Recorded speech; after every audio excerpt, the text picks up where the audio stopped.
Hello everyone, this is Amit Chaturvedi and I welcome all of you in versatile brains. दोस्तों, जो spoken English classes की series चल रही हैं उसमें हम इम्पॉर्टेंट यूजेस पढ़ रहे हैं और इम्पॉर्टेंट यूजेस के ऊपर हमने लगभग 20 चैप्टर्स डिस्कस कर लिए हैं, जिसमें हमने बहुत सारी चीज़ें डिस्कस की हैं। और आज का जो वीडियो है ये उसी का 21वां चैप्टर है, जिसमें हम आज पढ़ेंगे इफ़ का तीसरा वाला यूज़, यानी इफ़ का थर्ड यूज़। दोस्तों, ये जो यूजेस की सीरीज हमने कंप्लीट की है, ये जो सारे वीडियोस हैं ये आपको कंपटीशन एग्जाम में मदद करेंगे, चाहे वो बैंकिंग हो, रेलवे हो, एसएससी हो, सीटेट हो, नेट हो या इस तरह के और भी कोई एग्जाम्स जिनमें इंग्लिश पूछी जाती है। साथ ही साथ आपकी स्पोकन इंग्लिश को ये यूजेस और ज़्यादा इम्प्रूव कर देंगे। तो आप ये वीडियोस बहुत ध्यान से शुरू से देखिएगा। इस चैनल पर कई सारी प्लेलिस्ट हैं जिसमें हमने टेंसेस, मॉडल्स, यूजेस और पैसिव वॉइस और नरेशंस भी डिस्कस किए हैं, तो वो वीडियोस भी आप देख सकते हैं। तो चलिए शुरू करते हैं आज का वीडियो और पढ़ते हैं इफ़ का थर्ड वाला यूज़। चैनल आपने सब्सक्राइब नहीं किया है तो आप चैनल सब्सक्राइब ज़रूर कर लें। तो दोस्तों, ये रहा इफ़ का थर्ड वाला यूज़। और जैसा कि हम पिछले वीडियोस में डिस्कस कर चुके हैं, इफ़ का जो भी यूज़ होता है उसको हम इमेजिनेटिव यूज़ कहते हैं, और उसमें जितने भी सारे सेंटेंस बनते हैं वो इमेजिनेटिव सेंटेंसेस होते हैं, यानी कल्पनात्मक वाक्य होते हैं। दोस्तों, ये जो इफ़ का थर्ड वाला यूज़ है ये इसके पहले और दूसरे यूज़ से थोड़ा सा डिफरेंट है। वही हम आज देखेंगे कि इसमें क्या डिफरेंस होता है। तो ये इसका स्ट्रक्चर है कि सेंटेंस के सबसे शुरू में लिखा होता है यदि, और उसके आगे जो पहला सेंटेंस आता है वो कुछ इस तरह से होता है कि कोई सब्जेक्ट कुछ होता, फिर बीच में लिखा होता है तो, और दूसरा सेंटेंस खत्म हो जाता है ताती ते पर जाकर। तो कोई सब्जेक्ट कुछ होता, ये जो लिखा हुआ है इसका मतलब ऐसा कोई सेंटेंस होना चाहिए, जैसे मैं यूट्यूबर होता, या फिर तुम प्रधानमंत्री होते, या फिर हम ड्राइवर होते, या फिर वे सीएम होते। ठीक है, यानी कि इसके फर्स्ट वाले सेंटेंस में कोई भी मेन वर्ब नहीं आती, एक सब्जेक्ट होता है और एक ऑब्जेक्ट होता है। ठीक है, तो आप याद रखिए इफ का जो सेकंड वाला यूज होता है वो भी, उसके भी दोनों सेंटेंस ताती ते पे खत्म होते हैं, लेकिन उसके पहले सेंटेंस में मेन वर्ब आती है।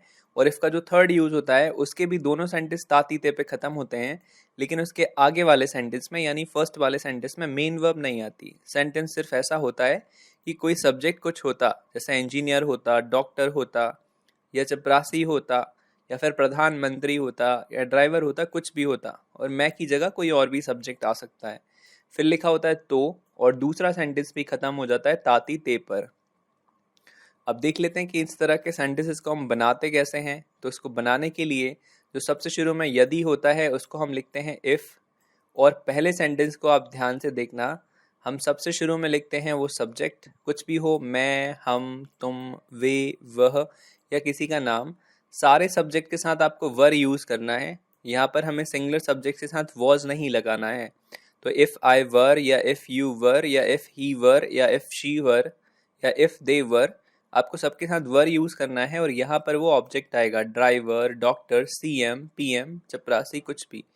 फिर ये जो दूसरा सेंटेंस है इसमें आपको बनाने के लिए करना क्या है, सबसे शुरू में लिखना है सब्जेक्ट, फिर लगाना है वुड, और उसके बाद लगानी है मेन वर्ब की फर्स्ट फॉर्म। यहाँ पर हम हैव और थर्ड फॉर्म नहीं लगाएंगे, जैसा हमने इफ के सेकंड वाले यूज में किया था। अब चलिए कुछ इसके सेंटेंसेस प्रैक्टिस कर लेते हैं, जिससे आपको ये और बेहतर तरीके से समझ में आ जाएगा। तो आज का जो पहला प्रैक्टिस सेंटेंस है वो ये है कि यदि तुम पीएम होते तो तुम रोज भाषण देते। अब देखिए पहला सेंटेंस देखिए, इसमें मेन वर्ब नहीं है, तुम पीएम होते सिंपली लिखा हुआ है, तो इसको हमने बना दिया इफ यू वर पीएम। कोई भी सब्जेक्ट हो आपको वर लगाना है, और ये जो पीएम है ये ऑब्जेक्ट है। तो के लिए हमें कॉमा यूज करना है जैसा हम हमेशा करते हैं, और तुम भाषण देते इस सेंटेंस को हम वुड और मेन वर्ब की फर्स्ट फॉर्म लगा के बनाएंगे। तो तुम को हमने लिख दिया यू, फिर आया वुड, उसके बाद गिव स्पीच डेली। तो यदि तुम पीएम होते तो तुम रोज स्पीच देते, तो if you were PM you would give speech daily. Next sentence है यदि मैं डॉक्टर होता तो मैं तुम्हें रोज इंजेक्शन लगाता। तो मैं डॉक्टर होता ये बनेगा if I were a doctor, तो के लिए कॉमा, पीछे वाले को हम वुड और फर्स्ट फॉर्म लगा के बनाएंगे। तो मैं तुम्हें इंजेक्शन लगाता तो ये बनेगा I would give you injection daily. अगला सेंटेंस है यदि हम जानवर होते तो हम इंग्लिश नहीं पढ़ते। तो इफ को हमने, यदि को हमने लिख दिया इफ हम जानवर होते, तो ये बनेगा वी वर एनिमल्स।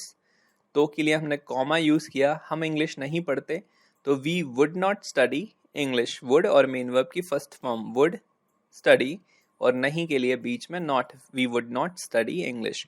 यदि हम जानवर होते तो हम इंग्लिश नहीं पढ़ते। If we were animals we would not study English. अगला एग्जाम्पल है, यदि वह शिकारी होता तो वह रोज जंगल जाता। तो ये हमने लिखा इफ़ ही वर हंटर। अब यहाँ पर ही के साथ आप वॉज मत लगा देना।